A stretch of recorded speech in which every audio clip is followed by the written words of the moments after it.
മിക്ക പേരും ബേബീസിന്റെ frock design ചെയ്യുമ്പോൾ യോക്ക് പാർട്ട് വരെയാണ് സിബ് അറ്റാച്ച് ചെയ്യാറുള്ളത്. അപ്പം ഞാൻ ചെയ്യുന്ന രീതി നിങ്ങൾക്ക് ഒന്ന് കാണിച്ചു തരാമെന്ന് വിചാരിച്ചിട്ടുണ്ടായിരുന്നു കേട്ടോ. അപ്പം എൻ്റെ വീഡിയോസ് നിങ്ങൾക്ക് ഇഷ്ടപ്പെടുന്നുണ്ടെങ്കിൽ എന്തായാലും ഒന്ന് സബ്സ്ക്രൈബ് ചെയ്യാനും കൂടെയുള്ള ബെൽ ബട്ടൺ പ്രസ് ചെയ്യാനും മറക്കല്ല കേട്ടോ. അപ്പം വീഡിയോയിലേക്ക് കിടക്കാം. അസ്സലാമു അലൈക്കും, വെൽക്കം ബാക്ക്. ഇതിന് നമുക്ക് അത്യാവശ്യമായിട്ടുള്ള സാധനങ്ങളൊന്ന് സ്ക്രൂ ഡ്രൈവറും, നമ്മൾ pressure foot, piping foot, invisible foot, അങ്ങനെ പല രീതിയിലും ഇതിന്റെ ഫുട്ടിന്റെ പേര് പറയുന്നുണ്ട് കേട്ടോ. അപ്പം ഈ ഒരു ഫുട്ട് മസ്റ്റ് ആണ് കേട്ടോ ഇത് ചെയ്യാൻ വേണ്ടിക്ക്. അതുപോലെ തന്നെ ഈ സിബിന്റെ സൈസിലും വ്യത്യാസം വരുന്നുണ്ട്. നമുക്ക് ലോങ് ആയിട്ട് ചെയ്യണമെന്നുണ്ടെങ്കിൽ കുറച്ച് വലിയ സിബ് നമുക്ക് വാങ്ങിക്കാം, അല്ലെങ്കിൽ എന്താ പറയാ ഷോർട്ടായിട്ട് ചെയ്യുന്നുണ്ടെങ്കിൽ ചെറിയ സിബും എടുക്കട്ടോ. അപ്പം ഞാൻ ഇതിന് മാച്ച് ആയിട്ട് തന്നെ സിബ് എടുത്തിട്ടുണ്ടായത് നമ്മൾ ബോഡി പാർട്ട് കുറച്ച് വർക്കുള്ള മെറ്റീരിയൽ ആയതുകൊണ്ട് നമുക്ക് അത് അടുപ്പിച്ചിട്ട് സ്റ്റിച്ച് ചെയ്യാൻ പറ്റൂല.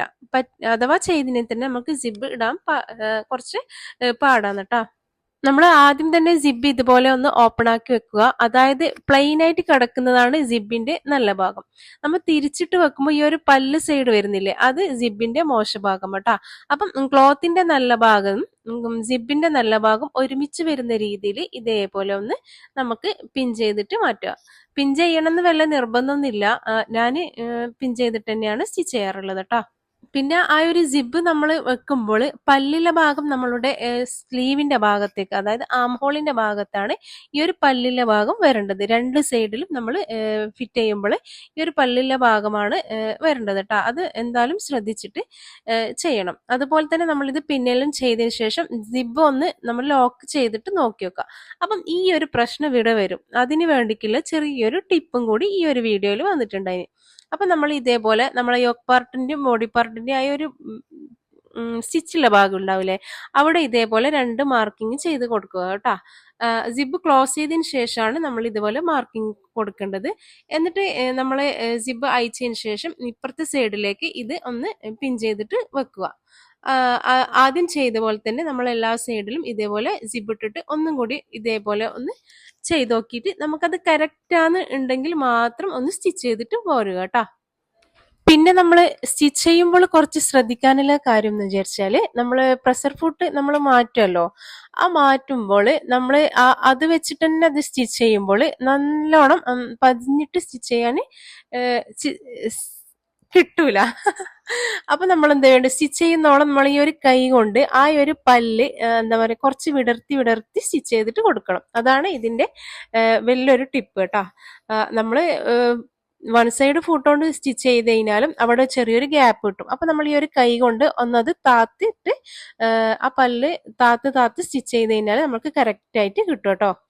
അപ്പൊ ഞാനിപ്പോ ചെയ്തുകൊണ്ടിരിക്കുന്നത് ഞാൻ മുന്നേ പറഞ്ഞതുപോലെ തന്നെ വർക്കിലെ മെറ്റീരിയൽ ആയതുകൊണ്ട് നല്ലോണം അടുപ്പിച്ചിട്ട് ഞാൻ സ്റ്റിച്ച് ചെയ്യില്ല. കാരണം നമുക്കത് സിബ് ഇടാൻ പറ്റൂല കേട്ടോ. നമ്മൾ വർക്കിലെ മെറ്റീരിയൽ ആയതുകൊണ്ട് മാത്രമാണ് കേട്ടോ. പിന്നെ ചെറിയൊരു ടിപ്പ് എന്ന് വിചാരിച്ചാല്, നമ്മൾ ഒരു സൈഡിൽ സിബ് സ്റ്റിച്ച് ചെയ്തതിനു ശേഷം ഇപ്പുറത്തെ സൈഡ് നമ്മൾ ചെയ്യുന്നത് ഈ 2 യോക്ക് പാർട്ടിന്റെയും ബോഡി പാർട്ടിന്റെയും സെന്ററിൽ മാത്രം ഒന്ന് സ്റ്റിച്ച് ചെയ്തിട്ട് ജസ്റ്റ് ഒന്ന് നോക്കുക. ആ ഒരു പിന്നെ യോക്ക് പാർട്ടും ബോഡി പാർട്ടും കറക്റ്റ് തന്നെ ഒന്ന് കിട്ടാൻ വേണ്ടിയിട്ടാണ് ഈ ഒരു ടിപ്പും കൂടി യൂസ് ചെയ്യുന്നത് കേട്ടോ. അധിക ടൈമിലും ഞാൻ ഈ ഒരു ടിപ്പ് യൂസ് ചെയ്യാറുള്ളത് കേട്ടോ.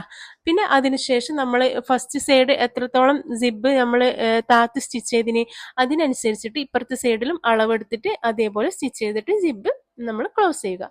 സംഭവം ഇത്രയുള്ളൂ. കുറച്ച് ശ്രദ്ധിച്ചു കഴിഞ്ഞാൽ ഈസി ആയിട്ട് ഏതൊരാൾക്കും ചെയ്യാൻ പറ്റും കേട്ടോ. എന്റെ വീഡിയോ കണ്ടിട്ടുള്ളവർക്ക് അറിയാം, എന്റെ നെക്ക് പോർഷൻ ബാക്ക് ഭാഗത്ത് ഞാൻ കുറച്ച് സൈഡ് അവിടെ ഓപ്പൺ ആക്കി കിടക്കാറുണ്ട്. അപ്പം ഇതുപോലെ ചെയ്യാൻ വേണ്ടിയിട്ടാണ് നമ്മൾ ഈ ലൈനിങ് ഇതേപോലെ പുറത്തേക്ക് തിരിച്ചിട്ട് കൊടുക്കുക.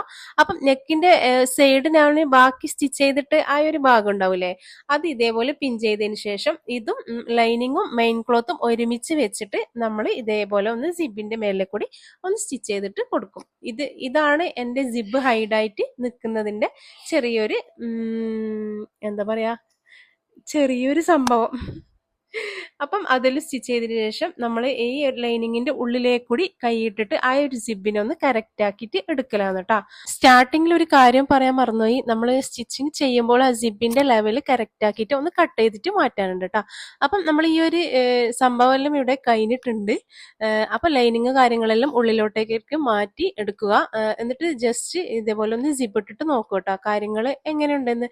അപ്പം സംഭവം നമ്മൾ ക്ലിയർ ആയിട്ട് തന്നെ വന്നിട്ടുണ്ട്. അതിന് ഉൾഭാഗത്തും ഇതുപോലെ നല്ല ഹൈഡായിട്ട് തന്നെ സിബും ആയി, പുറം ഭാഗത്തും അതുപോലെ തന്നെ. പിന്നെ ഈ ഓരോരോ പീസ് നമ്മൾ ഇതേപോലെ സ്റ്റിച്ച് ചെയ്തിട്ട് മാറ്റാനുണ്ട് കേട്ടോ. അപ്പം എൻ്റെ വീഡിയോ ആദ്യമായിട്ട് കാണുന്നവരാണെങ്കിൽ ഒന്ന് സബ്സ്ക്രൈബ് ചെയ്യണം. പിന്നെയും പറയുകയാണ്, പുതിയ പുതിയ വീഡിയോ ആയിട്ട് വീണ്ടും വരാം. പിന്നെന്താ എനിക്കൊന്ന് പറയാൻ കിട്ടുന്നില്ല. ഓക്കെ, അസ്സലാമു അലൈക്കും.